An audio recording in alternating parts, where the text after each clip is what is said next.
March 4 രാത്രി ഒരു വമ്പൻ രാത്രിയായിരിക്കും. അമേരിക്കൻ പ്രസിഡന്റ് ഡൊണാൾഡ് ട്രംപ് തൻ്റെ സമൂഹ മാധ്യമത്തിൽ പങ്കുവച്ച ഒരു കുറിപ്പ് അങ്ങനെ ശ്രദ്ധേയമാകുകയാണ് എന്ന് മാത്രമല്ല, ചില ലോകരാജ്യങ്ങളെ ഭയപ്പെടുത്തുകയും ചെയ്യുന്നു. നാളത്തെ രാത്രി വമ്പൻ രാത്രിയായിരിക്കുമെന്ന ട്രംപിൻ്റെ കുറിപ്പിൽ എന്താണ് ഉദ്ദേശിക്കുന്നത് എന്ന് മാത്രം വ്യക്തമാക്കിയിട്ടില്ല. ലോകമൊട്ടാകെ നെഞ്ചിടിപ്പോടെ മാർച്ച് 4 രാത്രിയെ കാത്തിരിക്കുകയാണത്രേ. ട്രംപിനെ ലോകം പേടിച്ചു തുടങ്ങിയിരിക്കുന്നു. ഒന്നാം ഭരണകാലത്ത് ട്രംപ് അല്ല, ഈ രണ്ടാം ഭരണകാലത്ത് ഡൊണാൾഡ് ട്രംപ്. US പ്രസിഡന്റ് ചുമതലയേറ്റത് മുതൽ ട്രംപ് വല്ലാത്തൊരവസ്ഥയിലാണ്. സൗമ്യനെ കണ്ടിട്ടേയില്ല. ബൈഡൻ അമേരിക്കൻ പ്രസിഡന്റായിരുന്ന 5 വർഷക്കാലത്തെ തൻ്റെ പക മുഴുവൻ ട്രംപ് ഇപ്പോൾ ലോകരാജ്യങ്ങളോടും തൻ്റെ ജനതയോട് പോലും വീട്ടുകയാണ് എന്ന് തോന്നും ആ അവസ്ഥ കണ്ടാൽ. എന്താണ് പറയുന്നെന്നോ എന്താണ് ചെയ്യുന്നെന്നോ ട്രംപിന് പോലും ഒരു വ്യക്തതയില്ല. പക്ഷേ ചെയ്യുന്ന കാര്യങ്ങൾ ചെയ്തു കഴിഞ്ഞിട്ട് വിളിച്ചു പറയുന്നു. എന്തായാലും ചില ലോകരാജ്യങ്ങൾ ട്രംപിനെ ഭയപ്പെട്ടിരിക്കുകയാണെന്ന് വ്യക്തം. അതിൽ പ്രധാനപ്പെട്ടത് ഉക്രൈൻ തന്നെയാണ്.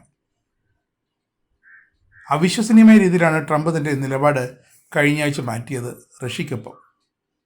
ബൈഡൻ ഭരണകൂടം ആയുധങ്ങളടക്കം കൈമാറി ഉക്രൈനെ കൈയച്ച് സഹായിച്ചതാണ്, തോളോട് ചേർത്ത് നിർത്തിയതാണ്. അതിനൊരു പ്രഖ്യാപിതമായൊരു ലിഖിതമുണ്ടായിരുന്നു. അമേരിക്കയും റഷ്യയും ലോകരാഷ്ട്രങ്ങളിൽ ആയുധശക്തിയിലായാലും സാമ്പത്തിക സഹകരണത്തിലായാലും രണ്ട് ചേരികളിലാണ്, രണ്ട് വിരുദ്ധ ചേരികളിൽ. അതുകൊണ്ട് തന്നെ അമേരിക്കയും റഷ്യയും ഒരിക്കലും കൂടിച്ചേരില്ല എന്ന് പലരും വിധി എഴുതിയതാണ്, ലോക നേതാക്കൾ എഴുതി വച്ചതാണ്. പക്ഷേ എല്ലാം മാറി മറിഞ്ഞിരിക്കുന്നു. ട്രംപിൻ്റെ കുശാഗ്ര ബുദ്ധിയിൽ റഷ്യൻ പ്രസിഡന്റ് വ്ളാദിമിർ പുടിൻ പോലും വീണുപോയി എന്ന് വേണം കരുതാൻ. കാരണം അമ്മാതിരി ഒരു കുടുക്കാണ് ട്രംപ് കരുതി വച്ചിരിക്കുന്നത്.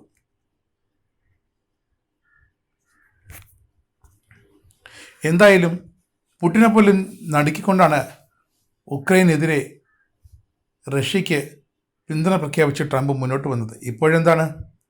സെലൻസ്കിയെ വിളിച്ചു വരുത്തി പൊരിച്ചു. തുടക്കത്തിൽ എന്തായിരുന്നു? ഉക്രൈനെ നേർവഴിക്ക് നയിക്കാനുള്ള ചില ഉപദേശങ്ങൾ നൽകി. കേൾക്കാതായപ്പോൾ ഉക്രൈൻ്റെ ധാതു സ്വത്ത് അമേരിക്കയ്ക്ക് കൈമാറണം ഈ സൈനിക സഹായത്തിന് പകരമായി എന്നായി ട്രംപ്. അതിന് ഉക്രൈൻ പ്രസിഡന്റ് വ്ളാദിമിർ സെലൻസ്കി വഴങ്ങില്ല എന്ന് വ്യക്തമായപ്പോൾ ഭീഷണി തുടങ്ങി. എന്തായാലും സെലൻസ്കിയെ വാഷിംഗ്ടണിൽ വിളിച്ചു വരുത്തിയാണ് ട്രംപ് നിർത്തിപ്പൊരിച്ചത്. തൊട്ട് പിന്നാലെ ഉക്രൈന് അമേരിക്ക ഇതുവരെ നൽകി വന്ന ആയുധ സഹായങ്ങളെല്ലാം നിർത്തിവെച്ചു. ഇനി എന്താണ് മാർച്ച് 4 രാത്രി ട്രംപ് പ്രഖ്യാപിക്കാൻ പോകുന്നത്? മറ്റൊന്നുമായിരിക്കില്ല, ഉക്രൈനെതിരായ കടുത്ത ഉപരോധം അല്ലെങ്കിൽ ഉക്രൈനെതിരായ റഷ്യൻ ആക്രമണത്തിൽ അമേരിക്ക പങ്കുചേരുന്നു.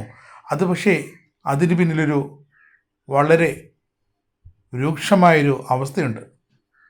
ഉക്രൈനെതിരായ യുദ്ധത്തിൽ അമേരിക്ക നേരിട്ട് പങ്കുചേർന്നാൽ പിന്നെ അവിടെ സെലൻസ്കിക്കൊപ്പം നിൽക്കുന്ന യൂറോപ്യൻ യൂണിയൻ രാജ്യങ്ങളടക്കം അമേരിക്കയുടെ ശത്രുവാകും. അപ്പോൾ സ്വാഭാവികമായും അമേരിക്കയുടെ ആയുധങ്ങളും ശത്രുതയും പകയും ഒക്കെ ബ്രിട്ടനെതിരെ നീളും. തൊട്ട് പിന്നാലെ യൂറോപ്യൻ യൂണിയനിലെ മറ്റ് രാഷ്ട്രങ്ങൾക്ക് നേരെയും ട്രംപിൻ്റെ പക നീളും. അത് പിന്നെ മറ്റൊരു ലോകയുദ്ധത്തിലേക്ക് നയിക്കുമെന്നതിൽ ഒരു സംശയമില്ല. അതുകൊണ്ട് തന്നെയാണ് ഒരു 3ാം ലോക മഹായുദ്ധം ഉടൻ ഉണ്ടാകാൻ സാധ്യതയുണ്ട് എന്നൊക്കെ ട്രംപ് പലതവണയും പറയുന്നത്.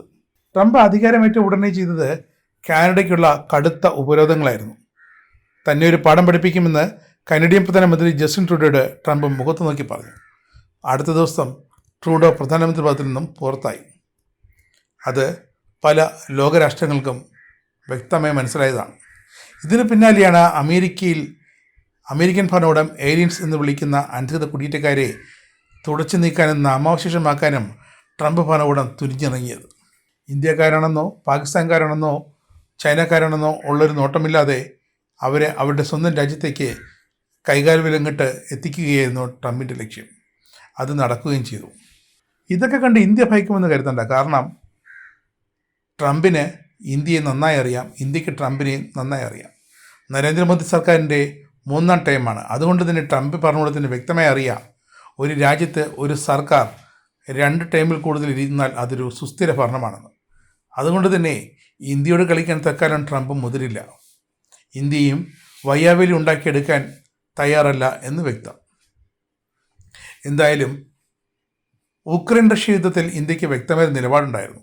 ഇരു രാജ്യങ്ങളുടെയും സുഹൃത്തായിരുന്നു ഇന്ത്യ. ഇപ്പോഴും ആ അവസ്ഥ തുടരുകയാണ്. പക്ഷേ Russian president Vladimir Putin India അടക്കമുള്ള ലോക നേതാക്കളുടെ സമാധാന ആഹ്വാനത്തെ കൈവിട്ട് US-നൊപ്പം ചേർന്നിട്ടുണ്ടെങ്കിൽ അതിന് പിന്നിൽ മറ്റെന്തോ ഉണ്ട്. ഒന്നുകിൽ ട്രംപിൻ്റെ ഭീഷണിക്ക് മുന്നിൽ പുടിൻ്റെ ഭീതി അടിയറ വെച്ചതാകാം. എന്തായാലും ഇന്ത്യക്ക് ഇവിടെ ട്രംപിൻ്റെ ഭീഷണിയിൽ ഒരു ഭീതിയുമില്ലെന്ന് അടിവരയിട്ട് പറഞ്ഞുകൊള്ളട്ടെ. ഇതിനു മുമ്പ് ഇന്ത്യ ആണവായുധ പരീക്ഷണം നടത്തിയപ്പോൾ അമേരിക്ക ഇന്ത്യയെ ബ്ലാക്ക് ലിസ്റ്റിൽപ്പെടുത്തുകയും കടുത്ത ഉപരോധം ഏർപ്പെടുത്തുകയും ചെയ്തതാണ്. എന്നിട്ടെന്തായി? ഇപ്പോൾ ഇന്ത്യയും അമേരിക്കയുമായി ഒന്നിലധികം പ്രതിരോധ, സാമ്പത്തിക, വാണിജ്യ സഹകരണ കരാറുകൾ നിലനിൽക്കുന്നുണ്ട്. ആ കരാറുകളെല്ലാം നടപ്പാക്കിക്കൊണ്ടിരിക്കുകയുമാണ്. ഇന്ത്യയും അമേരിക്കയും തമ്മിലുള്ള വാണിജ്യ ഇടപാടുകൾ 2030 $50,000 കോടി എത്തിക്കുമെന്നാണ് ഇപ്പോഴത്തെ കണക്കുകൂട്ടൽ. എന്തായാലും ഇന്ത്യയെ പിണക്കാൻ അമേരിക്ക തയ്യാറാകില്ല. അമേരിക്കയുടെ ട്രംപിൻ്റെ ഈ അർദ്ധരാത്രി ഭീഷണിയിൽ ഇന്ത്യ വിറങ്ങലിക്കുകയോ ഭയക്കുകയോ പോലുമില്ല. പക്ഷേ ലോകരാഷ്ട്രങ്ങൾ അസ്വസ്ഥമാകും ട്രംപിൻ്റെ ഈ പ്രഖ്യാപനത്തെ തുടർന്ന്. ഒന്നുകിൽ ട്രംപ് ഉക്രൈനെ അടിച്ചമർത്തും, അല്ലെങ്കിൽ പിടിച്ചെടുക്കും. കാരണം ട്രംപിന് ഉക്രൈനിലെ ധാതു ആവശ്യമുണ്ട്. റഷ്യക്കടുത്ത ആ മേഖലയിൽ ഒരു അമേരിക്കൻ സൈനിക കേന്ദ്രത്തിൻ്റെ ആവശ്യകത ട്രംപിനുണ്ട്. കരിങ്കടലിൽ അമേരിക്കയ്ക്ക് തങ്ങളുടെ സാന്നിധ്യം അറിയിക്കണം. അതുകൊണ്ട് തന്നെയാണ് ചൈനയും ജർമ്മനിയും ഫ്രാൻസിനെയുമൊക്കെ നിഷ്പ്രഭമാക്കിക്കൊണ്ട് ട്രംപ് റഷ്യയുമായി കൈകോർത്ത് ഉക്രൈനെതിരായ പടയോട്ടത്തിൽ ഇപ്പോൾ ഏറെ ദൂരം മുന്നോട്ട് പോകുന്നത്. എന്തായാലും കാത്തിരിക്കാം മാർച്ച് 4 രാത്രി ട്രംപിൻ്റെ വക അടുത്ത എക്സിക്യൂട്ടീവ് ഉത്തരവ് പ്രഖ്യാപനം എന്തായിരിക്കുമെന്ന്. നിങ്ങൾക്കും ആനന്ദ മീഡിയയുടെ പ്രേക്ഷകരിൽ ഒരാളാകണ്ടേ? യൂറോപ്പിലും US-ലും ആഫ്രിക്കയിലും അടക്കം പ്രവാസികൾ ഉള്ളയിടങ്ങളിലൊക്കെ ജനപ്രിയ ചാനലുമായി ആനന്ദ് മീഡിയ ഒപ്പമുണ്ട്. ഏഷ്യാനെറ്റ് ഫ്ലവേഴ്സ് അടക്കം നിങ്ങളുടെ വിരൽത്തുമ്പിലെത്തും. ആദ്യം റോക്കു ബോക്സ് സ്വന്തമാക്കുക. അതിൽ നിന്നും ആനന്ദ് മീഡിയ ആപ്ലിക്കേഷൻ ഡൗൺലോഡ് ചെയ്യുക, ഇൻസ്റ്റാൾ ചെയ്യുക. എന്നിട്ട് 02085866511 എന്ന നമ്പറിൽ ഞങ്ങളുടെ കസ്റ്റമർ കെയറിൽ ബന്ധപ്പെടുക. അല്ലെങ്കിൽ +91 735 660 3747 എന്ന നമ്പറിൽ വാട്സപ്പ് ചെയ്യുക. ആനന്ദ് മീഡിയയുടെ സേവനങ്ങൾ സ്വന്തമാക്കുക. മറ്റു ചാനലുകൾക്കൊപ്പം ആനന്ദ് TVയും എൻജോയ് ചെയ്യുക.